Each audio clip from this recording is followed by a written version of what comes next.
Merci, Monsieur le Président. Bonjour, Madame et Messieurs les ministres. Ma question porte sur le transport aérien. Le trafic aérien a été réduit très fortement, de l'ordre de 98%.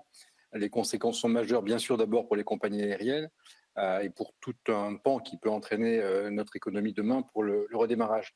Nous savons aussi que derrière les compagnies aériennes, il y a leur fonction d'achat d'avions, et donc c'est toute l'industrie elle-même aéronautique qui est potentiellement en risque.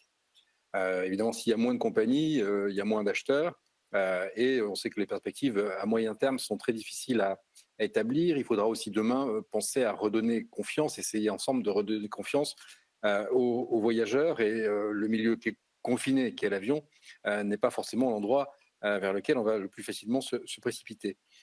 Donc, première urgence, sans doute les compagnies. Je sais qu'il y a un travail qui a été engagé. Le ministre de l'économie y a plusieurs fois fait allusion, et encore ce matin. Tout à l'heure, Monsieur le ministre en charge des comptes publics a évoqué d'ailleurs les reports de taxes qui sont contenus dans le budget annexe, dont acte, c'est bien. Ce matin, on a aussi compris que les 20 milliards qui étaient dans le compte affectation spéciale soutien aux entreprises pouvaient potentiellement être mobilisés.